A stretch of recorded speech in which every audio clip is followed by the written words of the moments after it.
Afternoon, everybody. Welcome to the EAH meeting, meeting since 1902. We're the oldest organization of our kind, and happy to do it. Just one quick announcement. The field trip that we had scheduled had a date change. I guess they had somebody that quit over at the galvanizing plant, and they don't have enough staff to show us around. So the new date is May 4th. That's down at Barber's Point. And I have some handouts here. Feel free to grab one if you're interested, and let me know if you're going to show up. Another announcement we have here is Bill Warren. He was at the State Science and Engineering Fair, and he's going to tell us a little bit about what went down there. So here we go. Okay, yes. Science and Engineering Fair with three days, Monday, Tuesday, Wednesday this week.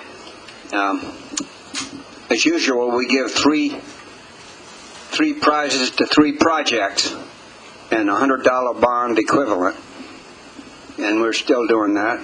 And so, two of the projects have two people, and they get $50 bond. They split the $100 equivalent.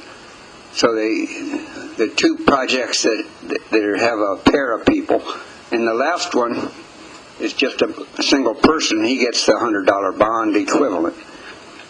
And I'm going to propose, maybe this is a good time, for the $100 equivalent, it's a $50 cash, and tell his mother to just buy him a bond. The mother doesn't want to give a Social Security number, which the bank requires, and the U.S. Treasury requires a Social Security number for identification. Anyway, on the bond application. And so I want to make a proposal that I can just give the mother $50 cash instead of a bond that cost us $50 cash. So if I have a second and then a third, and thank you, sir. Any opposed? Okay, give him the cash. It's done now. Okay, now I'll tell you who won then in the projects. The first one is senior research category, and two people, and they were engineering a bladeless wind turbine. All right, now the wind turbine doesn't turn except, it's built on an airfoil. Actually, it's a hexagon that doesn't move at all, except each side of the hexagon, upright hexagon column, each side is an airfoil, and on the downside of the airfoil, they put in a cylinder that can turn, and that's what generates electricity.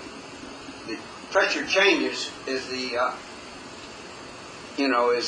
air flows across the airfoil, like in an airplane, of course. Anyway, that's the project. And there were two winners. And they were both from St. Andrew's Prairie here in Honolulu. Shauna Sunagawa. They were both seniors. Anyway, and 17 years old. And her partner was Sarah Middendorf. Say that takes care of the first one, and now there's another one. The junior research, they aren't quite as old. They're still in high school, or lower parts. Yeah. Anyway, had two winners. Echo Punch is the name of his project, and what it amounts to, it's an instrumented small punching bag. Like boxers, they kick it, and it's instrumented so it's instrumented so that you can tell the intensity of what he's doing instead of just listening to the, anyway. So anyway, they did that, and they built a model, and with a little punching bag to demonstrate. The two people were James Caudell. They're from, both of them are Kailua Kona on the Big Island. James Caudell, 6th grade, 12 years old. And the second one, Gabriel Bala, 6th grade, 11 years old. About the same age almost. And it takes care of that project. The final project, a single person, young boy in the 6th grade, 11 years old. His name is Luke Ogoshi, and they're from Honolulu. Anyway, the project is magnetic levitation. The category is junior display. So it's for a very junior person, like this 11-year-old, and who makes a display to explain things. Well, and he did very well on explaining the magnetic levitation, and it was well presented, you know. The best of the one that my partner and I, Jeffrey Patterson, worked together, and we awarded him the prize for that. So he's the one that's going to get the $100 bond equivalent. In other words, $50 cash. Thank you very much. Thank you, Bill. Thanks for doing that for us. Yeah. For the kids, huh? Yeah, they were fine. I see we've got a guest today, so I'm going to hand this over and just introduce yourself. And my name is Christopher, and I saw your guys' meeting in some like trade paper, so I thought I'd check it out because I'm considering going back to school for engineering, and I just wanted to see what it's like. Right on. Thanks for coming. And if we have a joke today, here we go. Two guys were discussing the great cultural and moral divide of the 60s, and the older one, who was fetched up before the 60s, he said, for example, I never slept with my wife before we were married, how about you? And the younger fellow, who was ex-hippie, he said, I'm not sure, what was her maiden name? I'll hand it off to our speaker, who needs no introduction. We got something else here. Let me introduce Alan. Okay. Everybody knows Alan Lloyd, of course. However, there's something that you might not know. You know, he was born at Kapiolani Children's Hospital. However, he was born old already, adult. He wasn't born a baby. And then he's a Punahou bred, class of 47. How about that? Now, Same as Obama, right? yes. Now, Alan, to me, is the smartest person I know. And, of course, that's an April Fool's joke, but he's the smartest guy I know. He's a man with 1,000 faces. He knows everything. So, Alan. Well, thank you. Thought I'll correct you on one item. Somebody told me this week, and my daughter confirmed it. Apparently, I've got 13 million hits on the internet, and I don't even have a web address. I don't know how that works or happens, but there it is. Anyway, when I was very lucky back in college, I got invited to share a Jeep with 3 other college kids for my first summer away from home. When I left Hawaii in 47, I didn't come home for 2 years because I spent that first summer driving 18,000 miles all over the western U.S. and learned to fall in love with the national parks and so forth. And the guy who invited me to go was becoming a professional photographer. and he taught me how to take these kind of pictures. And I will forever be indebted to Charlie Valentine for showing me how to handle good composition. And once he got out of the Jeep, went over and squatted down next to the road in the middle of the desert. And I said, "Charlie, why'd you squat down in the middle of the desert?" And he said, "I'm picking up the foreground in the corner to go with the rest of the picture. And so work your foregrounds." That's what I learned right off the bat. So anyway, when I got home from college in Westinghouse as a young Westinghouse sales engineer, first 13 years of my career, my customers were all the sugar plantations, and my first customers were on Kauai. So this is old home week for me. So here they were in my day, Charlie McAllister out at not Charlie, Mr. McAllister out there at Kekaha. Then we had Ola Kelly Sugar Company right here with Bob Chalmers and Don Severin. And then over here we had McBride Sugar Company with Earl Smith and Al Morgan and Toro Hirano. And down here, Grove Farm Company at Koloa with Mervyn Nelson. And then up here, Lihui Plantation. Then there was, of course, Kauai Packers Pineapple Cannery right here with Ed Turner. Up here at Kapa'a was the Hawaiian Fruit Packers with Mr. Hummy, and up here was Kilauea Sugar Company. And incidentally, one of Scotland's most important exports were the Scottish engineers that built and ran the Hawaiian sugar industry. And so I got to know an awful lot of old traditional Scottish engineers. I was getting paid to do what I like to do, I'll clue you. The way you get pretty pictures is you don't go out on a photographic expedition. You take your camera with you, and you're there when it happens. And so I started out showing these at the Halekulani Hotel probably about 1956. And so this has been my hobby since then. And today I lecture on cruise liners, and at the moment I have 2 cruises booked right now.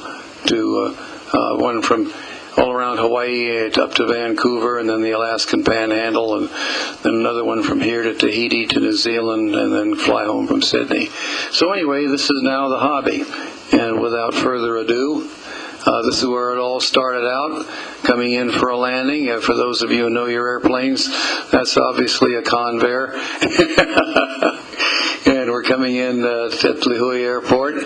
That's before they built the new runway, by the way. That dates the picture. Here is Nawiliwili. Here's Haupu Ridge. The Koloa Sugar Company's on the other side of the ridge. This is the golf course today, but then it was the cane fields of Lihui Plantation.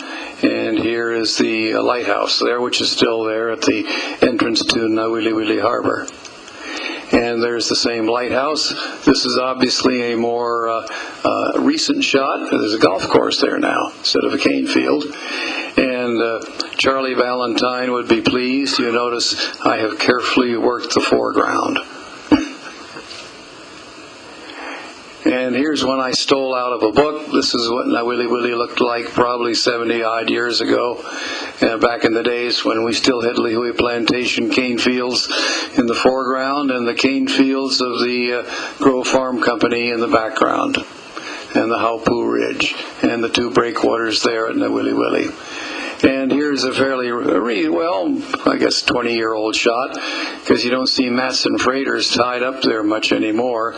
But the Matson freighter appears to be taking on board sugar, because they built the big sugar warehouse right up here, and here's the conveyor belt carrying the sugar out here into the load. You see, raw sugar is an industrial product. It is not yet a food product. And so they just dumped it like gravel into the holes of Matson freighters. That's how it went up to the C&H refinery in California in the Bay Area. And the fascinating thing to do today is get aboard one of these 90,000-ton cruise liners and watch them go out of Nawiliwili without assist. They have azipods on the stern and bow thrusters, so this 90,000-ton ship pushes itself sideways away from the pier, right like this, sideways, parallel to the freighter. Then he gets out here, and then you stand on the stern and you watch the wake as the azipods swing 90 degrees to either side of the center line, and then you can see the azipods kick the stern around, and then he goes right out there. Then the bow thrusters light off and shove the bow around, and he's on his way. So the tugboat is standing by but never touches the big ship. There's this here. I was getting ahead of my story. This is one of those typical cruise ships, and I have lectured on that particular ship. I think that's now the one that is strictly Hawaii, owned by the Norwegians, but they got that special deal in the Congress. And I did lecture on that, but I don't fit that ship too well because they spend every day on the beach with all their guests are ashore doing excursions, and they just have a few tired ones that come hear my lecture at 5 p.m.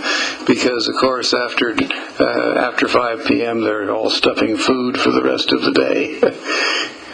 But anyway, this is up behind Wili Wili Harbor. This is the famous Menehune fish pond. There's an old, of course, Hawaiian-built wall here, but the mangroves have completely taken over. But you can get an excursion up the river, which I have done, and again, that is the famous Menehune fish pond of Wili Wili. So back at the map again. Well, I've already gone around the map. Well, let's just briefly go back. We're going down to, here is Wili Wili, and we're going down here to Ahukini, which is the old seaport. Before they developed Wili Wili Harbor, the small inter-island steamers used to come in and load the bag sugar here at Ahukini. Oh, and these are what I call a Iniki haircut. The Hurricane Iniki took off all of the adult branches off the Norfolks all over Kauai. And for the years immediately following Hurricane Iniki, all you had were these bare poles with a little Christmas tree on the top because the young flexible branches survived the hurricane. But now the hurricane is 15 years behind us, the trees are filling out again. And you can tell the Iniki trees because the first 2/3 of them are cylindrical and you only get the conical effect up on top. And from Ahukini, we are looking north up the east coast of Kauai, up towards Kilauea, which is around the bend there up to the north. That behind that ridge in the distance is Moloa'a, and just this side of it is Kapa'a. And this is the Wailua waterfall, which is only about a 2 or 3 mile drive from downtown Lihue, and is definitely worth a nice side trip. In the calendar I bought, they have an almost identical shot of this waterfall, which is it's like they have Rainbow Falls in Hilo, and they have Wailua Falls here at Lihue. And this is Opaka'a Falls. If you go to where the old Cocoa Palms Lodge Hotel used to be, the building's still there, but that's about it. The Coconut Grove is still there. You drive about 2 miles Mauka from the main Belt Road, and you come to Opaka'a Falls right here, where there's a neat little parking lot where you can get out and take this picture, and be sure to get your foreground in there, see. Okay, we are continuing on around the island, and we'll be up here at Kilauea Lighthouse, going along the north shore. Then we'll go out here to Haena. Here, of course, is Hanalei. We'll cover that pretty thoroughly. Steps Beach, right down here below what used to be the Princeville Hotel. It's now been taken over by the St. George Hotel chain or something like that. If you go in there, they want $60 for the regular breakfast. And this is Kilauea Lighthouse. It's identical to a picture they like to take in the calendar. This is one of the old traditional lighthouses. It is no longer being used as a lighthouse, unlike Makapu'u. It's very similar to Makapu'u Light structurally. These lighthouses today would be politically very incorrect. They are traditional lighthouses that depend on a Fresnel lens and they're originally designed for oil lamps. And to collect the little lights you got out from an oil lamps, they had these big Fresnel lenses that would focus every light beam out on the horizon. But to have a code flashing signal from an oil lamp in a Fresnel lens lighthouse, you had to rotate the Fresnel lens. And the old ones were counterweight, hand-wound clock mechanisms that drove the great lenses around. And so obviously you had to have a frictionless bearing. And these lighthouses did have a frictionless bearing, a huge tub of mercury. And the whole Fresnel lens floated on the mercury. But of course that's politically very incorrect now, so the lighthouse is no longer on duty, but just Mackay of the lighthouse is a modern rotating marine beacon. Yeah, oh yeah, it was. They worked beautifully, but again, I used to. Well, getting ahead of the story, I'll tell you about the finest deep well submersible pump ever built, which today, like Kilauea Lighthouse, is politically incorrect. Get to that in a minute. Anyway, here's the lighthouse, and there, by the way, is the new rotating beacon that replaces it. So now it's a very nice park facility. It's manned by a bunch of volunteers. They're overhauling the glassware now, but that's the way it looks when it's all gussied up and good to go. And it's a very worthwhile tourist stop on the north. This is the northernmost tip of the main Hawaiian archipelago. And we're standing at the base of the lighthouse looking out at that little rock just off the lighthouse, and if you look closely you can see it's got seabirds perched all over it. And we're down on I forget the name of this beach, but it's known locally as Nude Beach because that's where the nudies like to go and swim on Kauai. One of several, getting ahead of the story there. But there's the same lighthouse, and if you look closely, you can see the same cruise ship. Yeah, right there. There's the cruise ship right there. I don't see anybody though. Oh, right. Well, yeah. I guess it was middle of a weekday. Okay, getting further down the coast now, we're at Anini Beach, looking back towards Kilauea. You can't really see the lighthouse now, but you can see the little island right off it. And so this is the beach that's sort of below and just before you get to Princeville. And this was my late wife's favorite snorkel spot. This is Steps Beach, where they have a parking lot there at the Princeville Hotel, and you cross the parking lot and literally have to climb over a fence. They don't want you to do it. And there is a public right-of-way along the side of the fence, and then you go down the steps. The steps are all 2x6s with a pair of rebars hammered into the dirt to hold the 2x6s on vertical edge with dirt behind it. Those are the steps. So you go down about 100 steps and then grab a rope and go down a slippery spot and then go down a couple more steps and you're down there on the beach. And this is early morning looking down at Honolulu Bay. I got invited to go up to visit the Waimea power plant with Al Morgan one day, and he said, well, see you at Waimea at 7 a.m. Yes, sir. So I took this shot on the way of a sunrise, shall we say, just coming over the ridge behind us, looking down at the taro patches of Honolulu. And, of course, and incidentally, this is the same view you get from the hotels there at Princeville, the Honolulu Beach Hotel. And I tell people, have breakfast at the Honolulu Beach Hotel, because almost every morning you're guaranteed a rainbow, because in trade wind weather you'll have clouds over that mountain, the sun is behind you and a rainbow will go right across it.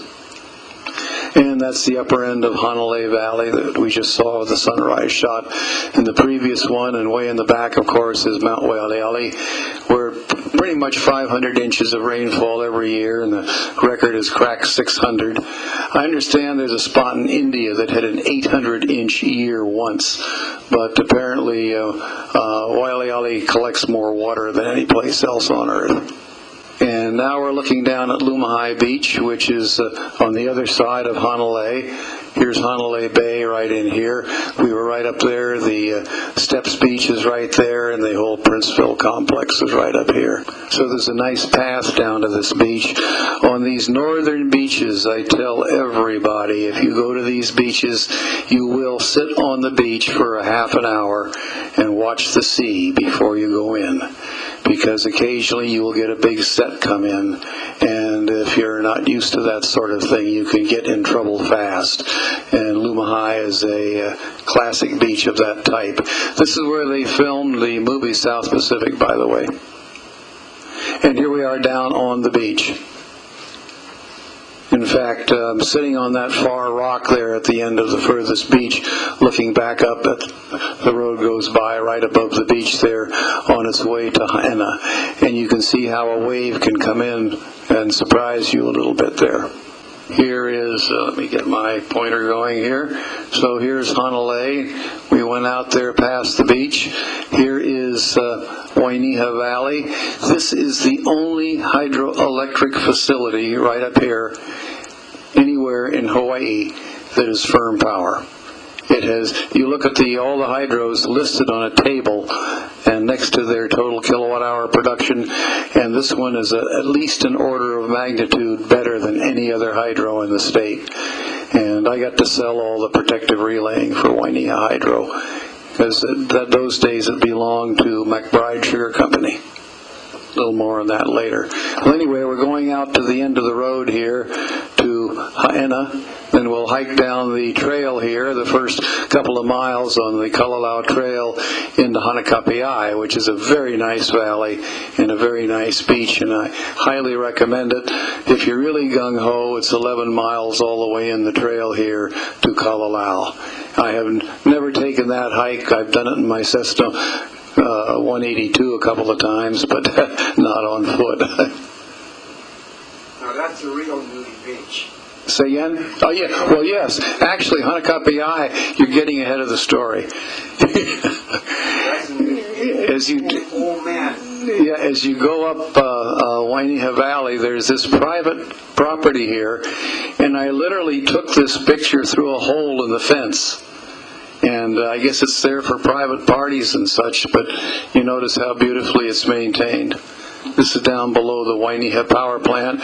If you're driving along the north shore of Kauai, this is Power Plant Road. Literally, it's the name on the sign. And we're up here, actually this is taken above the power plant, just looking at the general lay of the land up here in Waimea. We are now in Robinson country. And I took these couple of these shots being guided by Keith Robinson. And Keith would occasionally say, "Alan, you better take a picture of that bush because it's the only one left in the world that I'm aware of."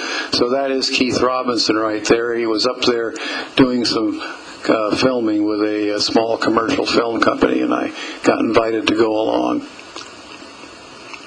Thanks to Keith, I can now say that I have legally explored all 8 of the major Hawaiian islands, and also all 8 of the permanently inhabited Hawaiian islands. There's a difference. But the one that complies with both, of course, is Niihau, and I have had a complete tour of Niihau with Keith Robinson. But this is this is the lower end of Waimea Canyon, where that hydroelectric diversion dam is a couple of miles Malka off to the left, and the power plant is behind us. And just some of the little tributaries that bring the water into Waimea Stream. The reason the power plant does so well is they have a tunnel that brings the water down from the diversion dam, and there are holes in the roof, and the water that drains from the Alakai swamp falls through the holes in the roof of the tunnel, which gives that hydro a very, very high annual capacity factor. And anytime anybody is talking about renewable energy, the question you want to ask, what is the annual capacity factor? Most photovoltaic cells are less than 20%. Windmills are typically in the 30s, except the one at Malaya, which is 42 in its first year. The Waimea Hydro, I think its capacity factor is in the 80s. if not better than that. Oh, this is the one. Keith says, yeah, take this picture, Alan. As far as I know, this is the last of the specimens of this native Hawaiian plant. This is the Jeep trail that takes you up Waimea. Just general shots of this very wild part of Kauai. Now we're looking downstream there. That is the Waimea stream. Not much water in it because it's been fairly dry weather, and so the water is going through the tunnel, which is sort of behind us, to carry the water from the upper end of Waimea Canyon. Waimea Canyon goes up, and I should have pointed that out to you on the map, but it takes a turn to the left and captures the runoff of the Alakai Swamp for all the other valleys. So that's why Waimea is such an ideal site for a hydro. The installation, the plant was installed in 1906, and it had aluminum conductors on its 33 kV line when it went in. More shots, just this one it looked like an interesting foreground, so I took this one. And the general view of Waimea is it's really, if you want to get away from it all spot, this is the wild part of our Hawaiian archipelago. Just more general areas up there. Keith says the problem with the native species is primarily the strawberry guava. He says the strawberry guava comes in and grows anywhere, shuts off the sunlight. If you want to preserve the native species, first thing you have to do is cut down the strawberry guava. Then you have to keep cutting down the exotic grasses that come in under where the strawberry guava used to be. And then you have to put a little wire fence around the plant because the rats will get it if you don't. And this is the very upper end of Waimea. This is right at the diversion dam, and you can see there's a typical trade wind day. Waimea Canyon heads along the north side of the Alakai Swamp, makes a right turn, heads down towards the sea there, and there's your typical trade wind cloud, and all over the Alakai Swamp it rains 400 inches a year, and that's what powers this unique hydroelectric facility. And this is the water coming down from the Alakai Swamp and Mount Waialeale area. And this particular waterfall is literally dropping through a hole in the top of the tunnel, bringing the water down to the hydro. Just more general shots from the trail. And here is the Waimea Hydroelectric Station. It has 2 Pelton wheels, each one is 1900 kW. And when I sold the protective relay panels for that plant, they said don't put any relays below 2 feet because it gets flooded once in a while, so we want to keep all the protective relays high and dry. So the panels look a little odd because there's nothing in the bottom 24 inches. But there's the transformer bank. It was originally set up as 33 kV, but later on they decided to Y-connect it, and so that's why Kauai has a relatively unusual transmission voltage of 57.1 kV. Lihui Plantation has 2 hydroelectric plants. This is one of them, and Kauai Electric is currently making some sort of a deal to keep these hydros going. Well, we've got this picture here. The plants that I used to work with are the 2 hydros there at Lihui Plantation. Grove Farm had a very small, unattended one. Olakeli has a nice hydroelectric 1300 kilowatt hydro on the ditch system that comes down to what are the cane fields, the cane lands of Makaweli, which incidentally are the most productive cane lands on planet Earth, especially Robinson's Valley of Gold there at Makaweli. And I tried to, and we were headed up the valley, and the hydro operator phone called down on the radio, "Don't come, big water's coming down the gulch." So I never did get to the Waimea Canyon hydro, which was run by Keikaha, but I did get to sell the transformers that allowed them to extend power service to Kokei from the old Keikaha hydro feeder. So again, it was a pretty fun job, getting paid to do what you like to do. This is the Olakeli hydro, and 1300 kilowatts. And Kauai, of course, made better use of hydroelectric than any of the other islands for both Waialeale, northern exposure, and particularly alkali swamp reasons. See, here's the alkali swamp right here. We covered Waimea Canyon like a blanket with a hydro right there. We drove out along here, and we'll eventually continue on out past Haena. Eventually we will go up Waimea Canyon to the Kalalau lookout right there. Okay, this is the Waitau Reservoir at Grove Farm Company. I got to install one of the finest pumps that was ever built. These are the Byron Jackson vertical deep well pumps. They put in 5 of them on Lanai, 1,400-foot settings. The motor is at the bottom of the well with a submarine cable carrying the power down to it. The pumps on Lanai stayed down for 30 years. You couldn't maintain them. The motor's in the bottom of the well. They just ran forever. I sold 5 450 horsepower Byron Jackson submersibles here. One of them was right on the shore of this reservoir, and the oldest one was the Elieli pump.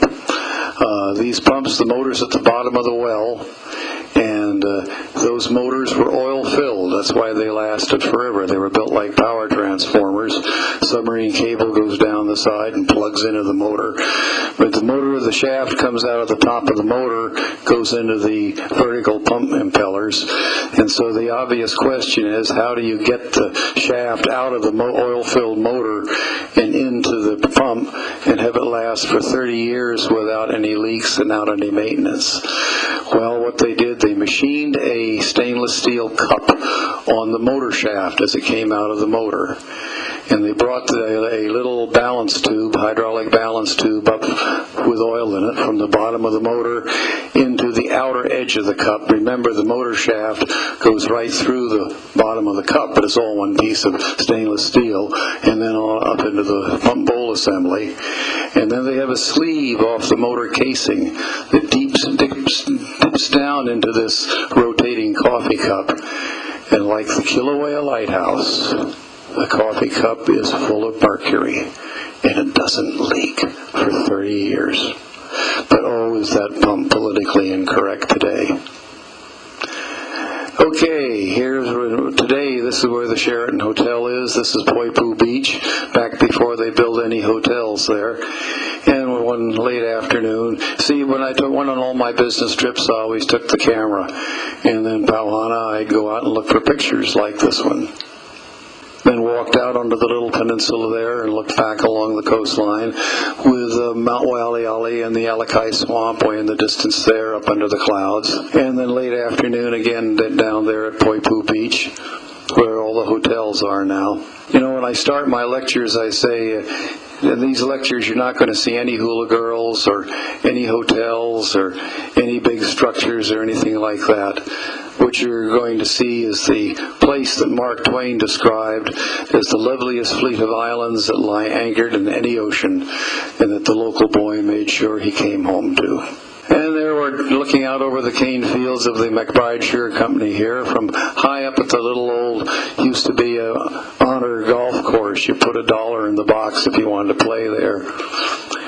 And here is a very high altitude shot of one of the most valuable military facilities in the United States of America. This is PMR, Pacific Missile Range. This is where we have built our radar-guided missile cruisers that can shoot down ICBM warheads. All this work was tested and developed here at PMR.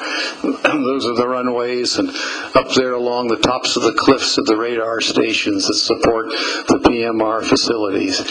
And they even have some facilities out on Niihau. And this has turned out to be a huge asset for the United States Navy. And I always remind the people of Kauai, I say, no talk stink about PMR.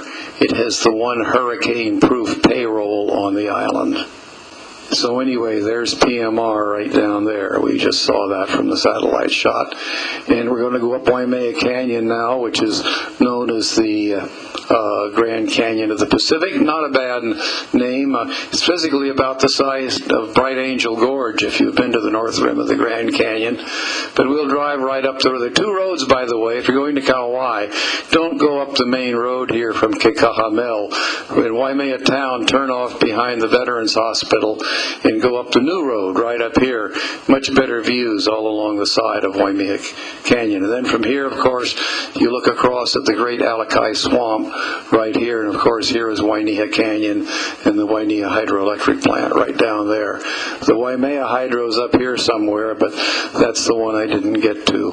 And when you drive up this road, always go to the bitter end of the road to Kalalau Canyon, because that's one of the prettiest spots anywhere in the world.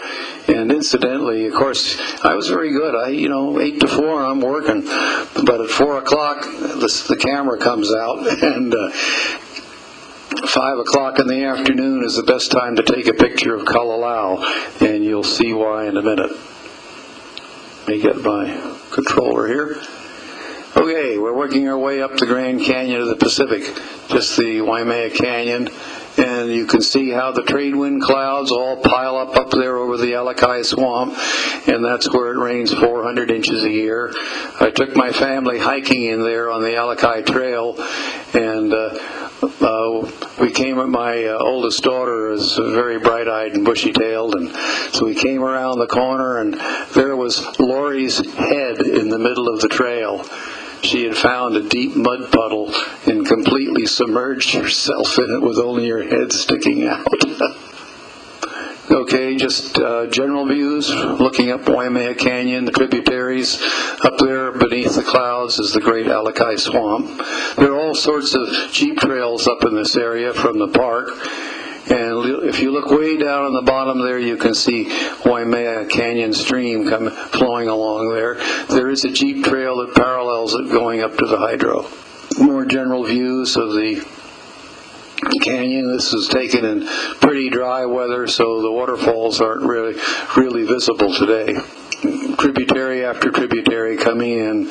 We're looking right into the trade winds, and so the trade wind clouds, or the fair weather trade wind clouds, are doing their thing up there. Getting late in the afternoon, that's when I take the pictures, and this is a good place to take a picture, and Charlie Valentine will be pleased with my foreground there. It's always nice when the foreground fills an otherwise black void. Okay, we're up at Kalalau Canyon Lookout, and we are looking directly down the canyon now. And if you stand here on a quiet day, you are at precisely 4,000 feet above sea level, and you can hear the surf breaking down there on Kalalau Beach.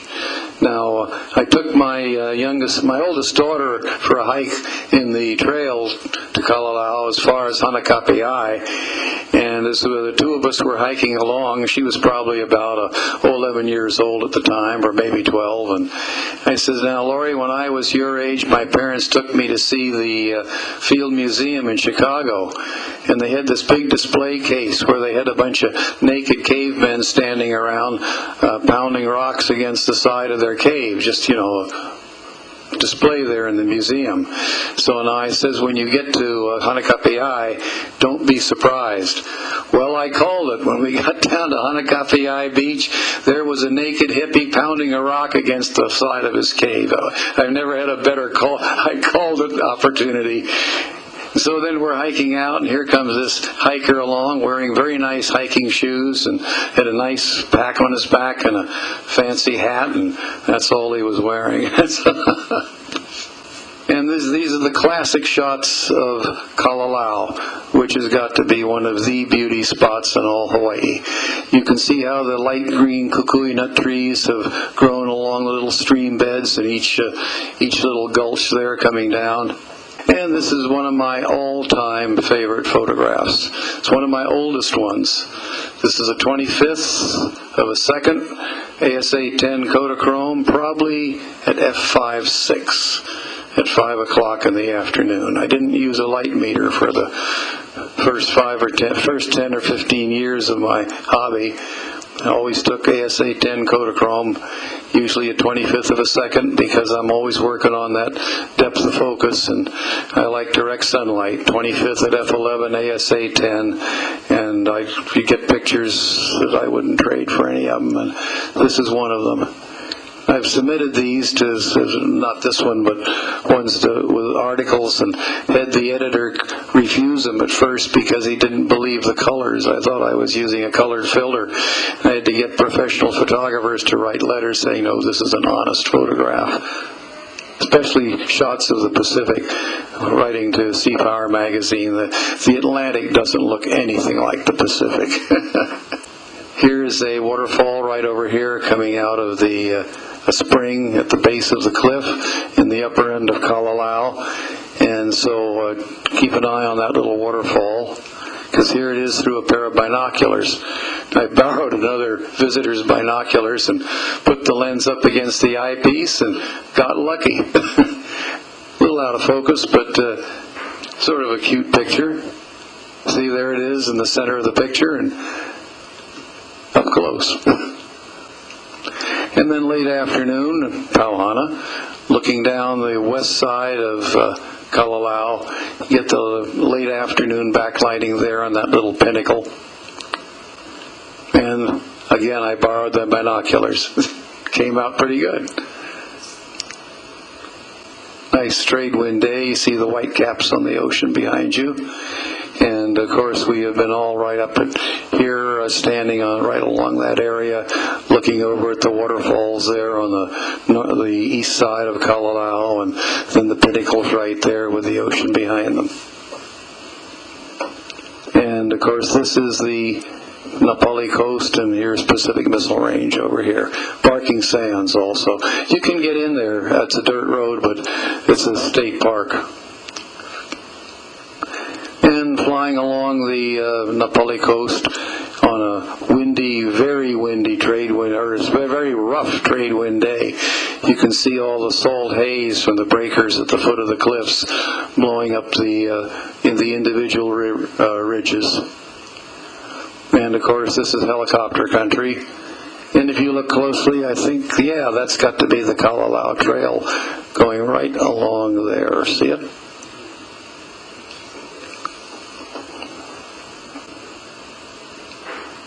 Just flying along the coastline here.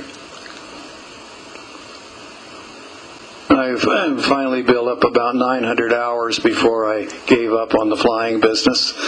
Let's see, I'm trying to remember the name of this one. I'll have to think of it.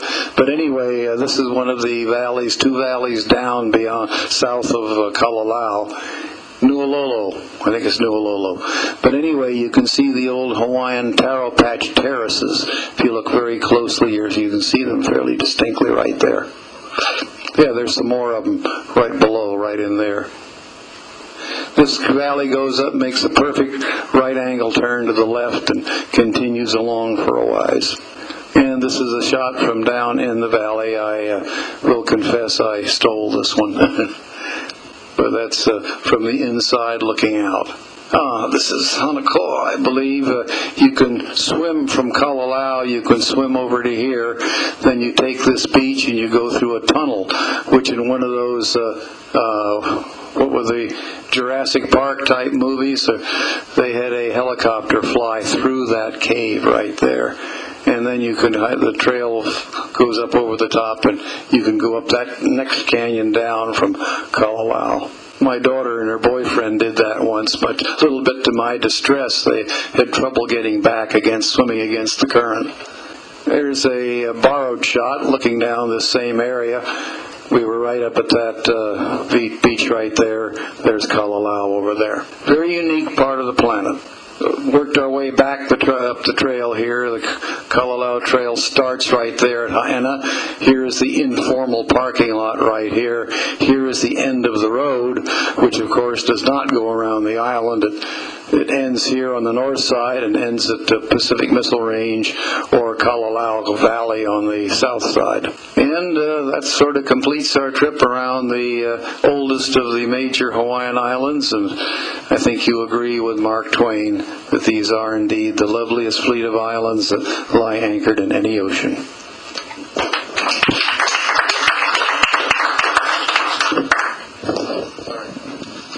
Alan, I gotta admit though, I'm born and raised on Kauai.